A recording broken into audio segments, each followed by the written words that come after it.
Man. Sorry, guys. Been a good one. The film opens with a courtroom on an alien world. On trial is a small creature known only as 626. It turns out 626 is the product of an illegal experiment, a creature deemed extremely dangerous. Soon after, another defendant is brought into the courtroom, Jumba. Jumba is revealed to be the brilliant scientist who created 626. According to Jumba, 626 is an incredibly strong and intelligent creature. Its body is nearly indestructible, making it almost impossible to eliminate. The problem? 626's only skill is destroying everything it touches. The judge, known as the Grand Council, ordered 626 to show any positive abilities, something that might weigh in its favor. But instead, 626 said words that only turned the alien crowd further against it. In the end, both defendants were found guilty. The Grand Council then jailed Jumba and shut down his laboratory, while 626 was exiled. But it didn't take long before 626 hijacked a police ship and used it to make a daring escape. The Grand Council soon spotted 626's ship heading straight for planet Earth. The Grand Council eventually planned to destroy Earth, making sure 626 wouldn't survive when it arrived. But a Earth life specialist named Pleakley stepped in, forbidding the attack. His reasoning: for years, the United Galactic Federation had designated Earth as a protected research site. And just as importantly, the Federation used Earth to preserve mosquitoes. After learning this, the Grand Council, as the head of the Federation, made Jumba an offer. If he could capture 626, he would be released from prison. Next, we meet a young Hawaiian girl named Lilo. Like most kids her age, she loves to play and have fun. One day, Lilo and her friends perform a hula dance at a local show. At this moment, Lilo feels disappointed because her older sister Nani isn't there to watch her. As the performance goes on, Lilo gets accidentally bumped by Myrtle and falls. In response, Lilo pushes Myrtle, causing her to tumble off the stage. Because of the earlier incident, Lilo ends up being kicked out of hula school. By the time Nani arrives at the performance, her little sister is already gone. Nani feels regret over what happened, realizing she was late because her car had broken down. Time keeps moving, and finally, Lilo locks the house door to show her disappointment with Nani. Nani panics, knowing that a social worker named Kealoha has just arrived for a checkup. She manages to handle the situation by sneaking Kealoha in through the back door. After checking the house and Lilo's condition, Kealoha talks things over with Nani. It turns out that Nani has been Lilo's guardian since their parents passed away not long ago. Kealoha then gives Nani 3 tasks she must complete in order to keep her position as Lilo's guardian. 2 of the tasks are keeping the house clean and paying all the bills. After Kealoha leaves, Nani gets upset with Lilo because, thanks to Lilo's antics, she didn't have a chance to tidy up the house before Kealoha arrived. After that, Nani chats briefly with her 2 neighbors, Tutu and David. It turns out they are grandmother and grandson. Just like David, Tutu is ready to help Nani if she runs into any trouble. Meanwhile, 626, riding aboard the spaceship, is clearly annoyed by the AI's instructions. Frustrated with the situation, 626 randomly hits buttons, causing the spaceship to malfunction and crash land on Earth. Minutes later, 626 finds itself on solid ground after the crash. As it starts exploring its surroundings, it keeps getting zapped repeatedly. It turns out the source of the electric shocks is 626's restraint collar, used as a tracking device by Pleakley. With the collar, Pleakley is confident he can quickly locate and capture 626. But soon after, 626 deliberately damages the collar, freeing itself from the shocks. Because of this, Pleakley and Jumba can no longer track 626's location. As 626 explores the area, it causes chaos by disrupting a wedding reception. After leaving the scene, 626 gets hit by a bus. The next day, Jumba and Pleakley's team, let's call them Capture, wear full-body suits to hide their alien forms. Using advanced tech, Capture disguises themselves as humans to hunt 626 more freely. After hearing news of the bus accident, Capture heads to a wildlife shelter where 626 is hiding. Meanwhile, Tutu takes Lilo to the same wildlife shelter so she can pick out an animal to adopt. In the meantime, 626 manages to escape by wrecking its cage. While roaming around, 626 comes across pictures of adoptable animals, which sparks an idea. 626 deliberately hides its alien features, making it look just like a dog from now on. Later, Lilo, while searching for an animal to adopt, stumbles upon 626. Since 626 looks cute and wants to get close to her, Lilo decides to adopt it. Now, Lilo names her new pet Stitch. A few hours later, Nani is surprised to see Lilo having so much fun playing with Stitch. Tutu then admits she wanted Lilo to have a pet so she wouldn't feel so lonely. Although she strongly objects, Nani finally gives in to make Lilo happy. In a different location, a CIA agent named Cobra is investigating the wreckage of the ship Stitch had been on. To his partner, Cobra admits his mission is to protect Earth from extraterrestrial threats. Armed with his findings, Cobra now knows that Stitch is living with Lilo. Meanwhile, Lilo gets bothered by some kids while playing with Stitch. In the chaos, Stitch jumps into one of the kids' cars and drives off with Lilo to escape. Not long after, Stitch stops for a moment near the beach. It's then that Stitch realizes he's trapped on the island of Hawaii. Stitch is scared to swim out into the open sea, knowing that water is his weakness.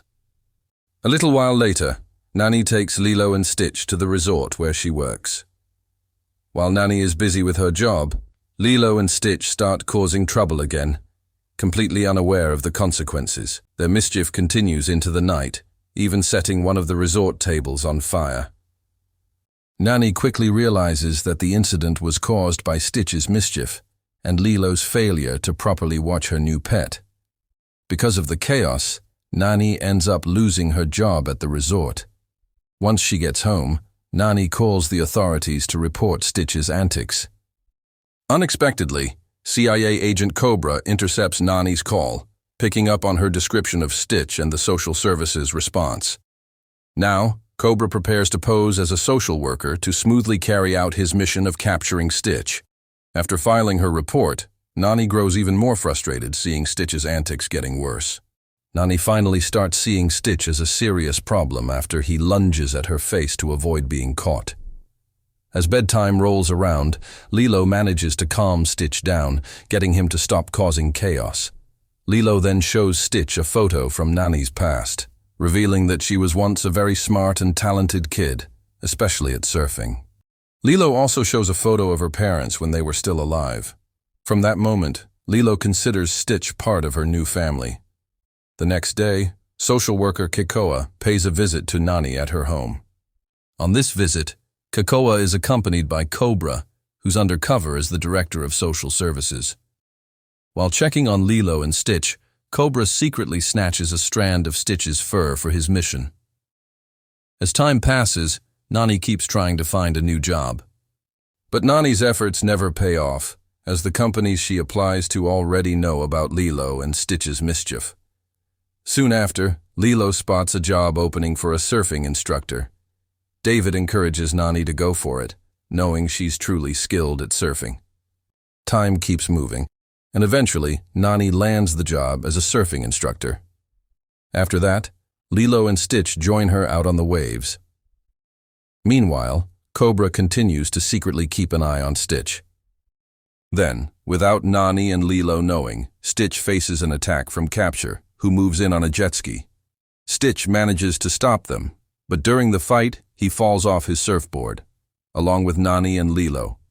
Meanwhile, Cobra just realizes that Stitch is being hunted by Capture. Afterwards, the doctor delivers the results of Lilo's checkup. It turns out that if Lilo had been underwater any longer, the consequences could have been deadly. After Lilo's treatment, Kealoha comes by with a deal for Nani. The government will cover all her medical expenses, but only if Nani agrees to give up her role as Lilo's guardian. Struggling financially, Nani has no choice but to accept the deal, which means she'll be separated from Lilo, whether she wants to or not. Meanwhile, Jumba and the capture team face a harsh reprimand from the Grand Council. Not only have they failed to capture Stitch, but they're also scolded for having their presence detected by the CIA. Because of this blunder, the Grand Council cancels its agreement with Jumba. Under orders from the Grand Council, the capture team prepares to return Jumba to prison, but Jumba rebels, locking up capture instead. Now, Jumba is determined to capture Stitch using his own methods. That night, Nani tells Lilo that their lives are about to change. Since Lilo is still young, she doesn't realize that the change her sister means is their impending separation. Afterward, Nani and Lilo reminisce about their late mother and father, remembering how kind they were. After reminiscing, Nani sings to cheer up her little sister. It turns out she's secretly creating a sweet moment so she can part ways with Lilo peacefully. At the same time, Stitch quietly slips out of the house, not wanting to cause any more trouble for Lilo and Nani. The next day, Kealoha and Cobra arrive to accompany Nani as she says goodbye to Lilo, but the farewell never happens, as Nani finds her little sister missing from the house. Meanwhile, Lilo has gone to find Stitch, who has decided to return to the animal shelter. While talking, Lilo reassures that Stitch isn't really naughty, he just sometimes gets into mischief. She also reminds everyone that Stitch is now part of their family. Not long after, Jumba arrives on the scene through a portal. Jumba then insists he's going to capture Stitch, even though Lilo objects. Taking advantage of Jumba's distraction, Stitch manages to snatch the portal-creating weapon. Stitch then uses the device to trap Jumba in a seriously sticky situation. While Jumba is still stuck and can't move freely, Lilo and Stitch head back home to find Nani. Unfortunately, Nani isn't there. She's out looking for Lilo. A few minutes later, Jumba reappears in his true form. Lilo and Stitch then flee from the house, hoping to lead Jumba somewhere else. But Jumba ends up destroying Lilo's home to lure them back. Aloha! Hey, stop it! Ow!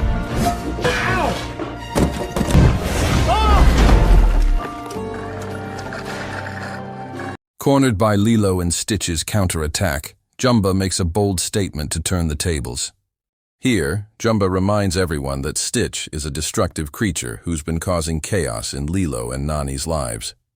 He also exposes Stitch's actions, showing that he's been using Lilo as a shield all along. Hearing this, Stitch feels guilty and is ready to surrender. After that, Jumba uses the portal to bring Stitch aboard his ship. Once on board, he places Stitch in a special containment cell. With his advanced technology, Jumba prepares to erase the empathy Stitch has developed since growing close to Lilo. It turns out Jumba plans to transform Stitch into an evil monster called 627.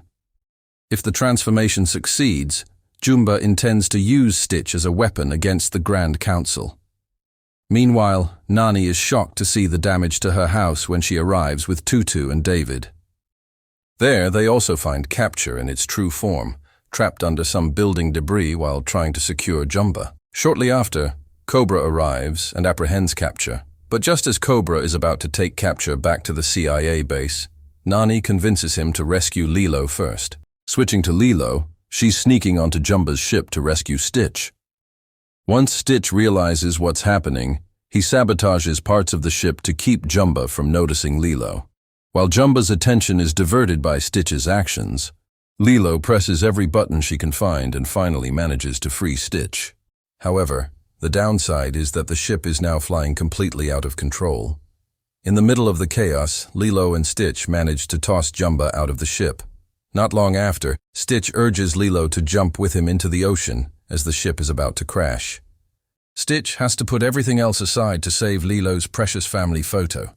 After that, Nani's group manages to track the crash site of Jumba's ship, using Capture's tracking device. As Nani and David rush to the ocean, Stitch rescues Lilo, who had started sinking under the debris from the ship. Seeing that Stitch can no longer swim, Lilo tries to bring him to the surface so they can both survive.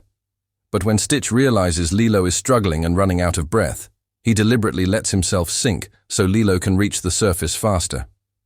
Shortly after, Nani and David manage to find Lilo. As David carries Lilo to the shore, Nani struggles to save Stitch, who is still underwater. She takes action because Lilo insists that Stitch is part of their family. Eventually, Nani manages to bring Stitch to the beach, But unfortunately, Stitch is at risk of dying as he has stopped breathing. Even though David used medical equipment, Stitch's condition showed no improvement. As a last resort, Nani used a car engine to jumpstart Stitch's lungs. Stitch finally regained consciousness, just when everyone thought he was gone. Stitch then spit out Lilo's family photo, the one he managed to save before the ship crashed into the ocean. Soon after, the Grand Council and the Federation forces arrived to capture Stitch. At the same time, other Federation agents successfully secured Jumba. During the process of capturing Stitch, the Grand Council insisted that Stitch could pose a threat to humanity. However, thanks to the testimony of Lilo and the others, the Grand Council realized there was still good in Stitch. Their negative view gradually changed after seeing the bond between Lilo and Stitch, which had grown like family. Afterwards, Cobra promised to help the Federation keep Stitch's existence a secret from the public. Meanwhile, Capture agreed to represent the Federation in monitoring Stitch on Earth. The Grand Council then declared that Stitch's exile sentence would still stand. Since they trusted Lilo's group, the Grand Council ultimately chose Earth as Stitch's exile location.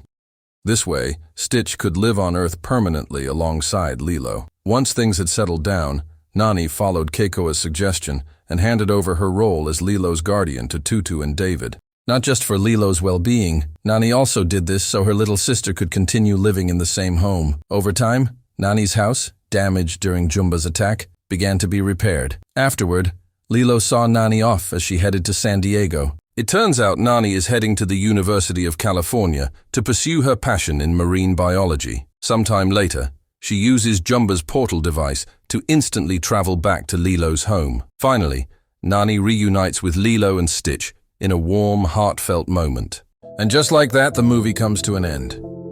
This film teaches us that family isn't always defined by biological ties. Lilo and Stitch show us that love, care, and loyalty are far more important in building true bonds. Even though Stitch was initially seen as a dangerous alien, Lilo remained patient, understanding, and gave him a chance to change.